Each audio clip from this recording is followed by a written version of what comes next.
Rain poured heavily over the glowing city skyline. The Eldridge Grand Hotel stood tall, luxury, glass, lights, perfection from the outside. But inside, it felt different. Too quiet. Too controlled. Ethan Cole stepped out of a taxi, adjusting his black security uniform. 28 years old. Calm face. Military posture. Observant eyes. He looked up at the towering hotel before walking toward the entrance. Inside the lobby, everything felt unnaturally still. Golden lights reflected across polished marble floors. Soft piano music played quietly in the background.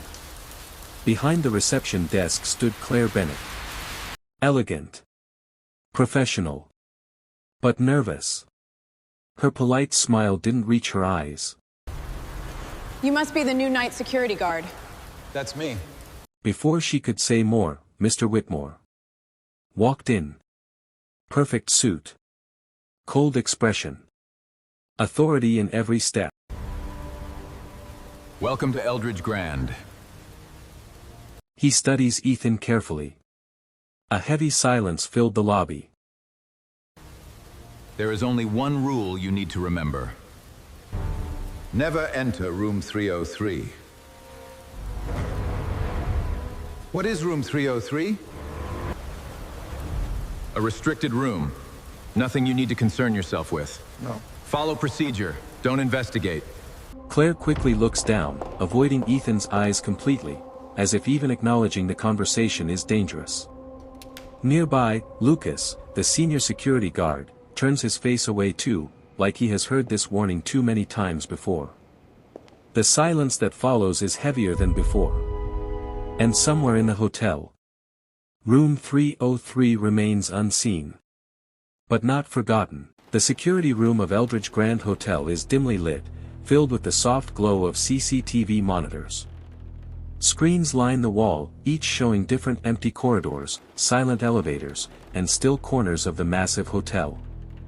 The building feels too quiet for a place that large, almost unnatural. Inside the security monitoring room, Lucas stands near a desk. He picks up a paper form and a pen, then hands them to Ethan without saying much.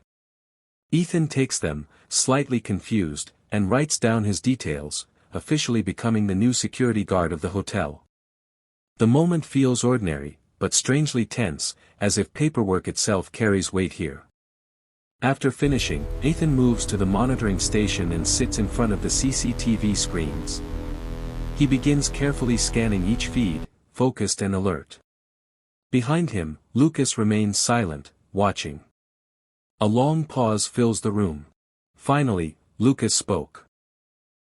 Don't spend too much time watching floor 3 cameras. Why? This hotel survives because people follow rules. Ethan looked back toward the monitors. Floor 3 camera suddenly flickered. Static briefly swallowed the screen. Then, normal again. The hallway appeared empty. Still. Silent. But something felt wrong.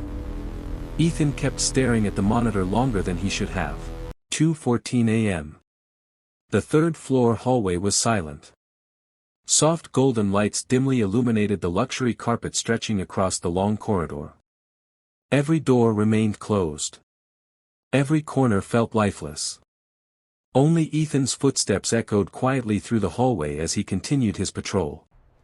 Then he reached it. Hello? Room 303. Hello? Whose is there? Ethan stopped walking. Please, don't For leave. some reason, the atmosphere felt different here. Colder. Heavier. The silence around the room felt unnatural. He stood still, staring at the door. Then. A voice. Soft. Female. Coming from inside the room. Ethan froze instantly. Slowly, he stepped closer to the door.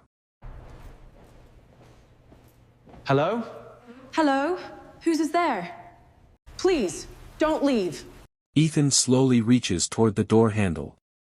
Suddenly, Lucas appears behind him. There's someone inside. Don't touch that door! You didn't hear anything. I did. Then forget it. Ethan remained standing in front of room 303. Alone. The hallway became silent again. But now, the silence felt alive. The next day, morning light poured softly through the massive glass windows of Eldridge Grand Hotel. The lobby looked beautiful, elegant, peaceful. But beneath the luxury, something still felt wrong. At the reception desk stood Claire. Her posture was tense. Her usual smile looked weaker than before. Almost forced.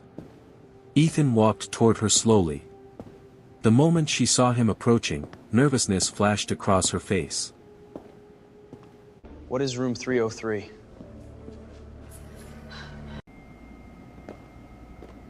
You should stop asking about it. I heard someone inside. There is someone who stays there. Who? Emily Harper. Why is she there? It's not something I can explain. But her eyes revealed the truth she refused to say aloud. Fear. Guilt. Regret.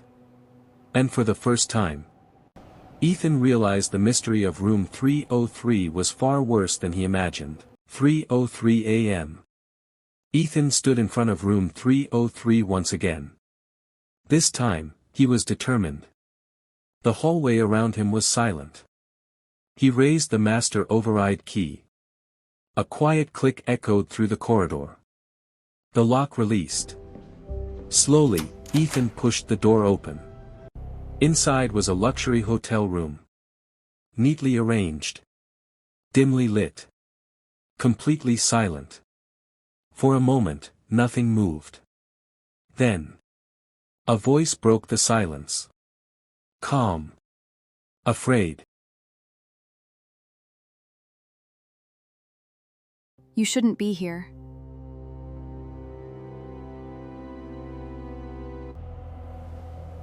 I'm getting you out of here. They'll stop you. The room felt heavier with those words. Not fear of violence, but fear of something unseen watching everything. Suddenly, footsteps echoed through the hallway. Mr. Whitmore appeared with hotel security behind him. His expression was cold.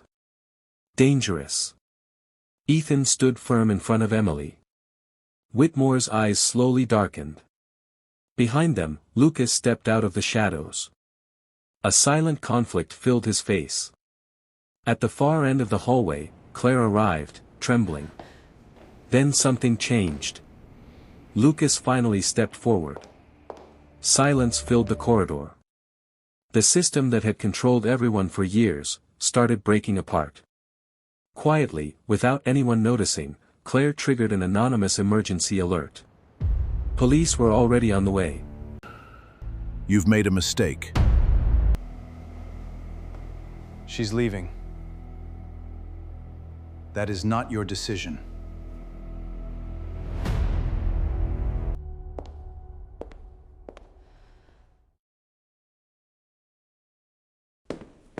This has gone on long enough. Within hours, everything collapsed. Hidden hotel records were exposed. Private security footage leaked. Financial documents buried for years finally surfaced. The truth spread fast. Dr. Victor Hale's involvement was uncovered. Illegal confinement. Forgery. Manipulation. The empire Mr. Whitmore built inside Eldridge Grand Hotel began crumbling in real time. His authority disappeared. Police vehicles surrounded the hotel before sunrise. Officers flooded the lobby. Guests watched in stunned silence as Whitmore was placed in handcuffs. No threats. No control. No power left. For the first time in years, the hotel felt quiet. Room 303 was finally opened. Emily stepped out slowly. Weak. Afraid. But free. The hotel doors opened. Cool morning air touched her face. She stopped walking. looked up at the open sky. And for the first time in years, Emily Harper saw the world outside. Richard Whitmore, you are under arrest. You don't understand what you are destroying. No, we finally understand. It's over now. You're safe. A peaceful lakeside home 6 months later.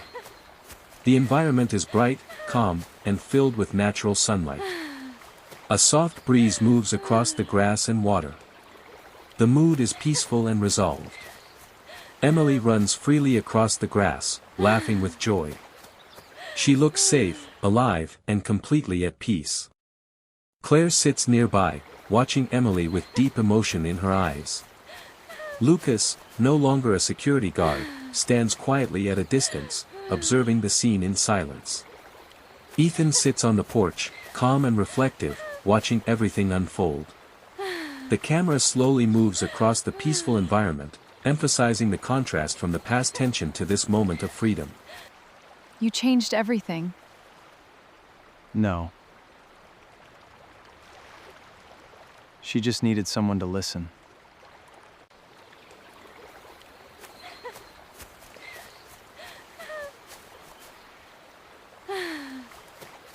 Sometimes the greatest courage is refusing to ignore what others are afraid to see.